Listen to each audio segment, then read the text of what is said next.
Oui, mes chers frères et sœurs, nous voici encore dans la prophétie biblique. Ce soir, ce sera dans la troisième partie de cette prophétie biblique. Et je vais plus m'attacher donc sur les religions. Voilà. J'ai fait une vidéo il y a quelques mois donc, sur les églises et les faux prophètes.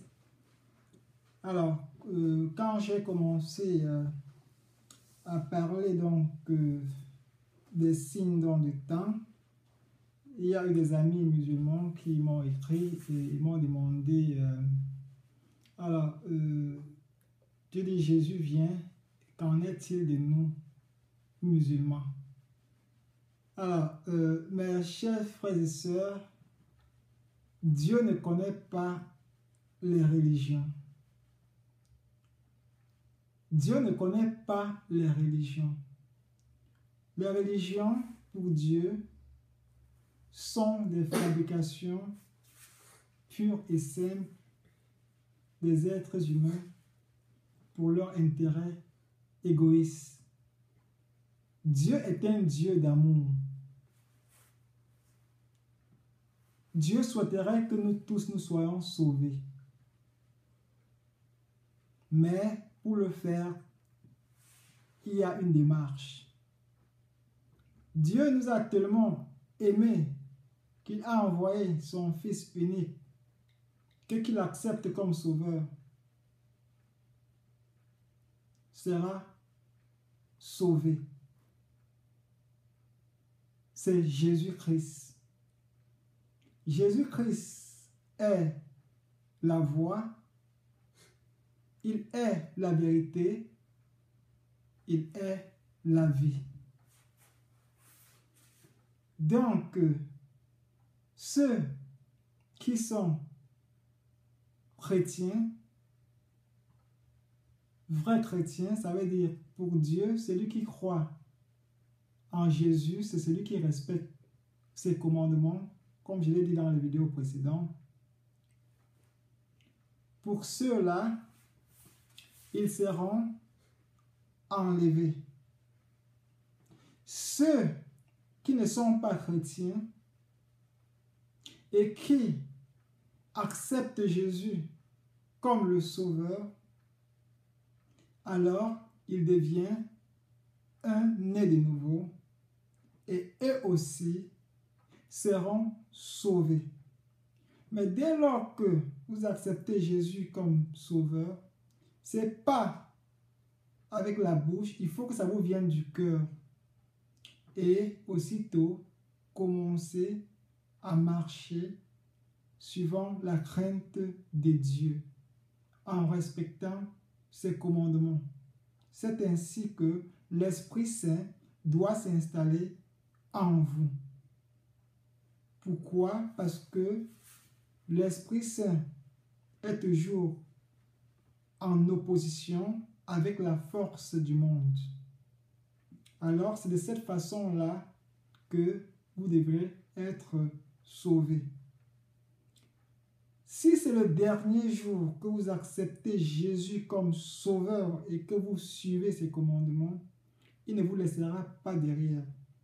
Pareil, si vous avez été chrétien toute votre vie et que le dernier jour, le jour où il vient, vous êtes rentré dans les péchés, vous n'allez pas partir. Il va vous laisser derrière.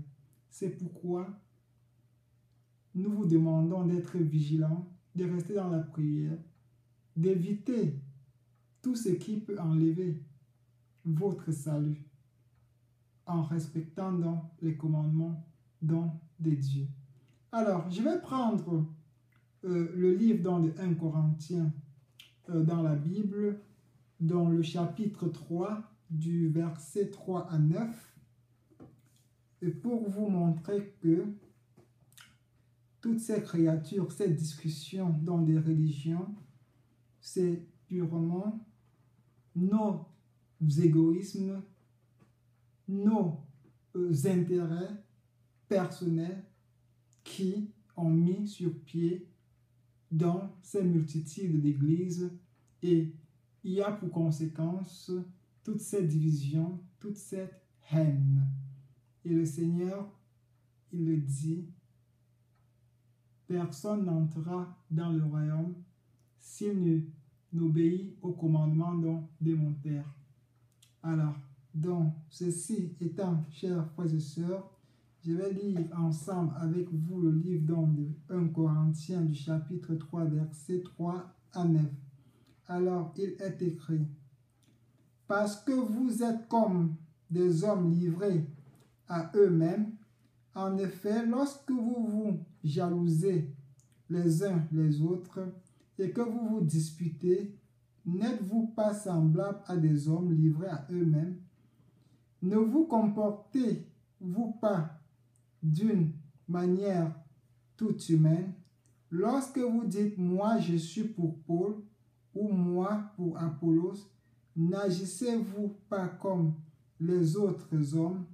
Après tout, que sont donc Apollos et Paul, des serviteurs grâce auxquels vous avez été amenés à la foi, chacun d'eux accomplissant la tâche particulière que Dieu lui a confiée. Moi, j'ai planté, Apollos a arrosé, mais c'est Dieu qui a fait croître. Peu importe en fait qui plante et qui arrose, ce qui compte, c'est Dieu qui fait croître.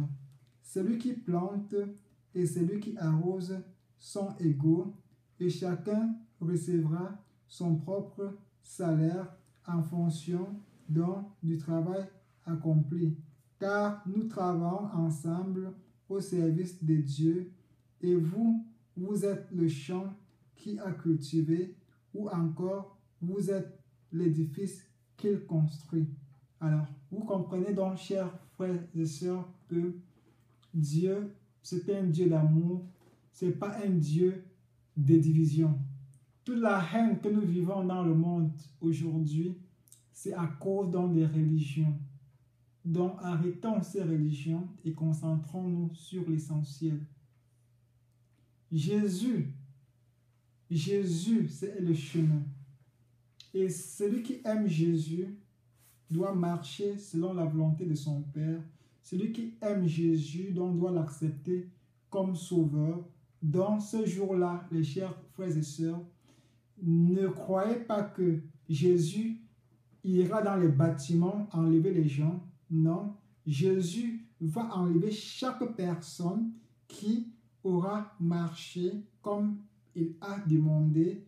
Donc, ce salut sera individuel, ce ne sera pas un salut de masse. Si vous êtes une famille, il enlèvera donc toute cette famille, comme il a fait au temps de Noé, où il a enlevé Noé avec toute sa famille, comme il a fait à Sodome et Gomorrhe, quand il fallait donc sauver Lot, il avait sauvé Lot avec toute sa famille. Pareil, maintenant, le jour de l'enlèvement du chrétien, il va enlever donc les familles chrétiennes, pas le bâtiment. Et comme j'ai dit dans les vidéos précédentes, ce n'est pas l'église, ce n'est pas le bâtiment.